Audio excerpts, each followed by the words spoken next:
Hello, welcome back to the Unterzee. So, we're in a ghoul, and we need a solace fruit to continue here. So, let's have a look. Is there shops? Let's buy some stuff. Not too bad. That'll do. Right, let's leave here and explore some more.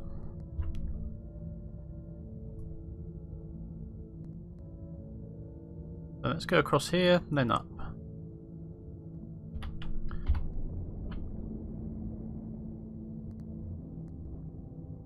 Okay, we've got some sort of supplies. Let's see what it is. +1 fuel. Now I also remembered there's a port down here I either didn't discover or it's not showing up on the map, but I think I didn't discover it. Ah, here it is. I think it's called Vartra or something similar. So let's have a look. Port Erdemes. Vartra. Okay. Oh, come on. Oh, these are our final moments. Oh dear. Oh, bye-bye. The light goes out. My family, she says composedly, will have opinions on the matter of my She begins to cough desperately. A spasm takes her. The crew gather appalled. There is blood on the deck. She hangs on your arm, looks at you. Burial, this flesh contaminated. Give it to sea, at sea. The light in her eyes goes out. The strength is gone from her arm. She collapses like a falling tower. You won't see the campaigner again.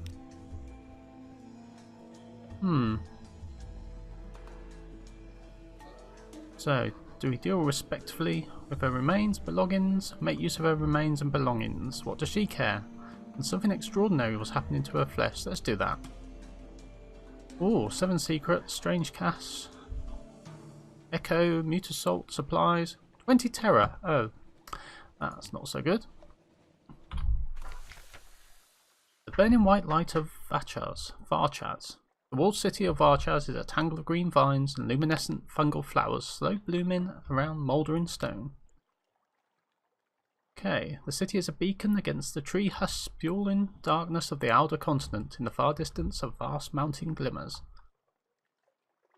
Choke on the smell. It is overpoweringly sweet. It comes from the fungus grown wild all over the city's stones. Okay.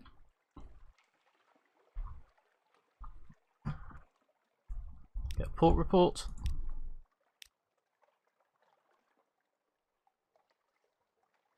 Tell the guard you wish to enter. What else are gates for if not to go through?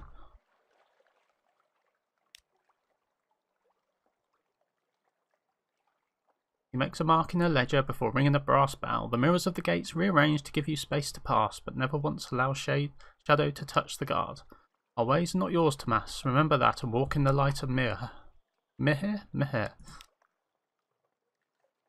Your eyes are blinded by the brilliance of the light. The verdant rot smell is even thicker.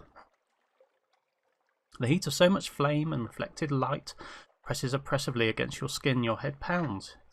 It is a few minutes before your eyes adjust and you can look around. Brass lamps and gilded sconces hang from every wall. A phosphorescent fungus grows moss-like on doorways and ceilings. Cunningly arranged mirrors catch every droplet of light and diffuse it till each cobblestone and rampart of the city is drenched and blazing and utterly without shadow. Who do you speak to?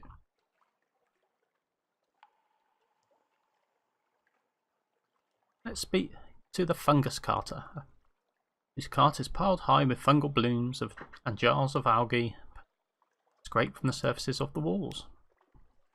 He stops every few minutes to cough surreptitiously into a dye cotton scarf and eyes you warily when you approach. I have to take this load all the way to the sacred district, and the priests don't like it if I'm late. You inquire politely about her cough, and she looks suddenly terrified. Mihir, look down on me, she mumbles. Please don't say anything. I have family to feed. With that, she grabs the handles of the cart and pulls away at a run. In moments, you have lose sight of her in the crowded pathways. Okay, I think that should be lost. What an odd woman. First terror bell has sounded. Gained 1 terror, tale of terror. The waves are flecked with light. Okay, speak to the firekeeper. dressed all in saffron. A pair of thick, fireproof gloves dangle from a silver chain at her wrist. I am too important to play guide to you, Tomas, she tells you before you even open your mouth. I am the keeper of the Western Principal Mirror. Points up at the enormous multi-faced mirrors set atop each of the city's 5 towers. I'm only here because I'm looking for my idiot brother, probably busy pouring wine down some pretty dark-eyed boy's throat in a tavern. Is it a matter of great urgency, you wonder? He's late for his lamp checks in the sacred district, is her terse reply as she hurries away. If the Agnihotri found out, he'd be lucky to end up a late dredger. Okay, got memory.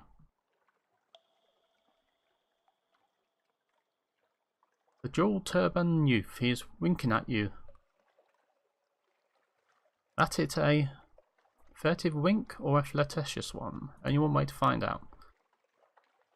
He looks utterly overjoyed to make your acquaintance, the bangles on his wrists flashing as he presses his hands together in greeting. My friends and I will be honoured if you attend a small gathering with us, Tomas. We are so eager to hear about the world outside Vartra's city walls. Seems, oh, how do I say that word? Let's just say innocent enough invitation. Then why does his gaze dart around so anxiously as he tells you how to find his mansion in the Eastern District? Okay. Continue our explorations.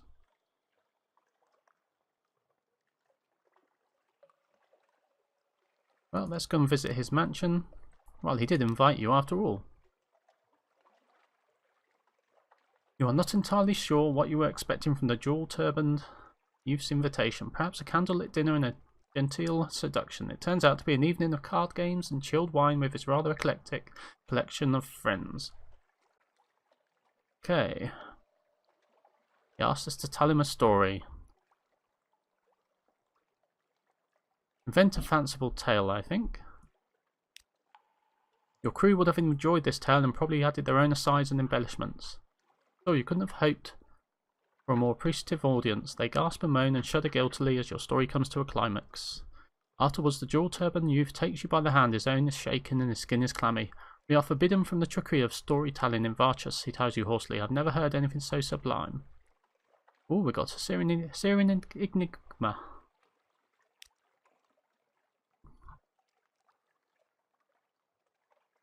What should we do now? The Guardhouse. Down the side street you can see the sun-blazoned flag from here. Follow the stream of white cloaks. A modest stone building with bas-relief lintels and wide unshuttered windows. The stylized sun of Mahir flutters from a silk flag above the portico. There's a scene of controlled chaos. You can see the white-cloaked guards bustling to and fro within, shouting companionably to each other while a stream of fungus carters, merchants and ordinary citizens petition them. So we hint at the jewel-turban youth's activity? No. Train with the guards. Sergeant does not object when you slip into line, but he doesn't treat you with any particular gentleness either. Practice hand-to-hand combat for a few hours and end up on your back more often than not. They fight in an unfamiliar, light-footed style. A few of the more advanced recruits draw with curving twin-bladed scimitars. Interesting, the sergeant grunts at the end of your session. Third tower ballast rung, gain 2 iron. Ah, excellent. Okay, let's not turn in the youth. Go to the temple. It lies in the sacred district. Sound of bells grow louder. Listen to the mantras. Let's listen to the mantras. In Vartra, the sun still shines, calls the sun priest in the way of invocation. The assembly temple goers raise their voices in well-worn reply. In Vartra, the sun still shines. The sun priest pitches her voice so it echoes off the fire-warm stones of the temple and reverberates throughout the tower. Mahir looked away from us, and Vartra fell, she intones. Now we light our city like a beacon, so Mahir may find us once more. Oh, we lost terror. Another memory.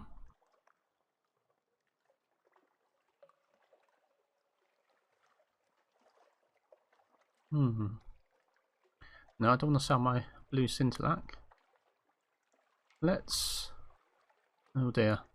Let's talk to the Agnihotri, the equivalent of king or governor. He is overseeing the rituals and gives you a slanted glance. No, he doesn't want to talk to us. And back to the city centre. There is more Vartra to explore. So the 5th bell has rung. I think we need to go back to our room at the inn. Evening in Vartra. All visitors to Vartra are given one night's accommodation in the city's only inn. It is a handsome stone mansion arranged around a pleasantly cool courtyard. Frescoes of city life are painted on the walls. Given how few visitors Vartra hosts, you suspect the inn is more usually used by philandering locals. Evening falls, or does it? The town's 5 principal mirrors are mounted on cool spring mechanisms and alter their angles subtly to create the impression of evening. Across the city, the firekeepers throw pinches of coloured powder into the lamps, and the quality of the light yellows to a softer brightness. So, let's go to sleep.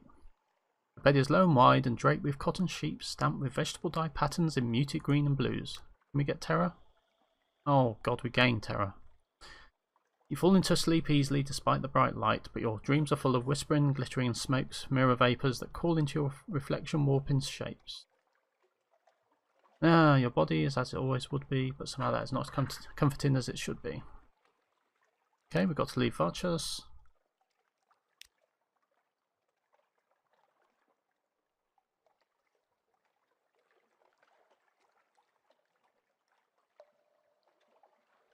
Okay, return, the guard tells you, but not yet. With that, they usher you into the darkness beyond the walls. You blink, mirror dazzles from your eyes. It's cold out here. Okay.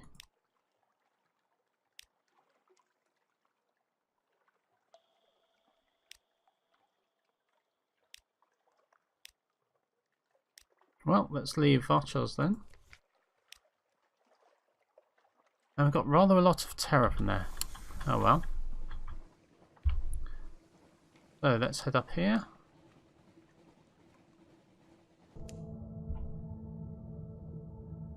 Okay, the sonar has picked up an underwater settlement some distance to the east. Oh, here we are. Oh, what's this? Giant crab?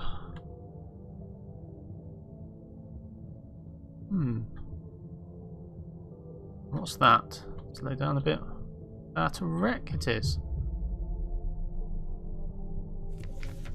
Board the wreck. Okay. A relic. Oh, it's Hideaway. Okay.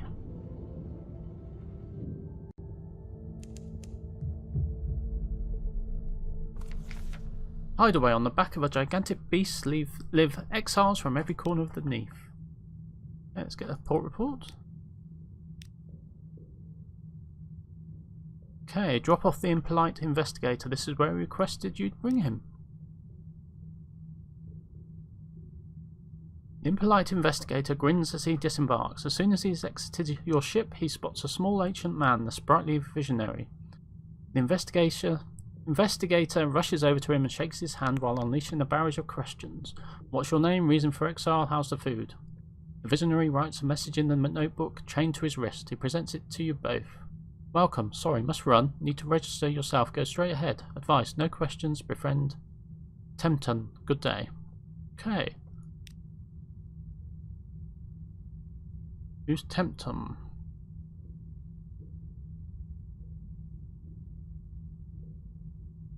Okay, present a farewell letter to the sprightly visionary. The withered man stares at the letter in silent anticipation.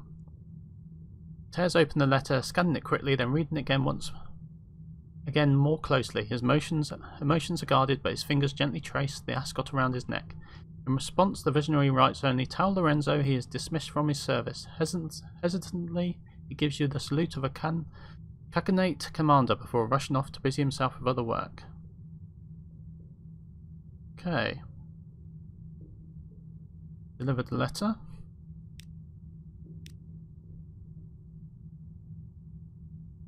Deliver a scholar of lost causes. Yep.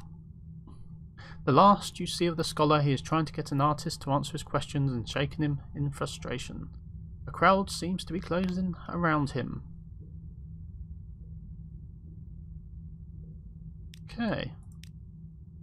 So that's our passengers.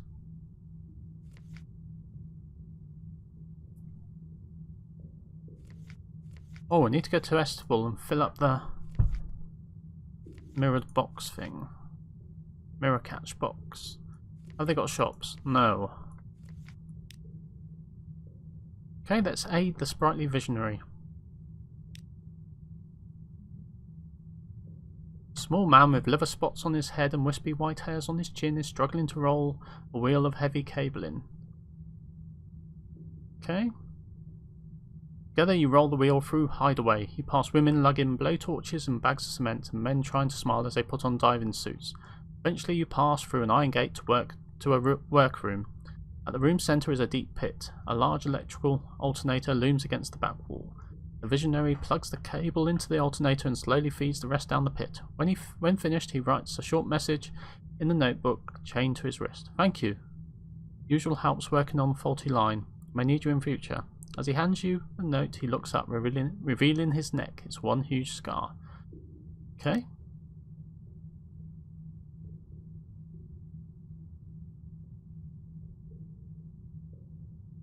Where do they store their goods? They do not have much to offer, but maybe you'll find something of interest. Not really. I've got strange cats, that might be quite cheap.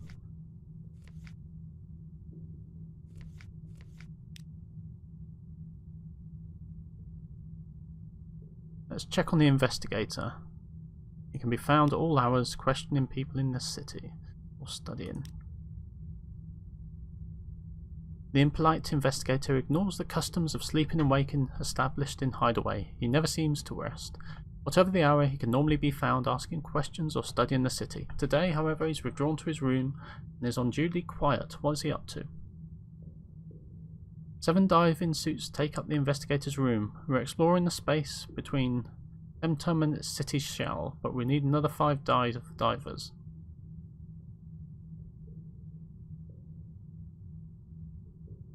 Okay, let's risk it. Oh, we succeeded! Gained a secret, free terror, lost free crew. The impolite investigator has discovered a distressing truth about Hideaway. So, one after another, you splash into the dark. With your light, you can see the flesh of the beast beneath you. It is bruised-blooded in some places. In others, it is mere feet from the shell. The investigator points ahead to a thick cable hanging down from above. As it comes more clearly into view, it sparks. The charge results in the convulsion of Temtum's flesh. Oh, it's Temtum, the creature. You return to the city as swiftly as you can, but several of your crew are caught by Temtum's shifting body and crushed between his shell and flesh. As soon as you're back in Hideaway, the investigator strips out of his diving suit and flees. Okay, we can't help him anymore.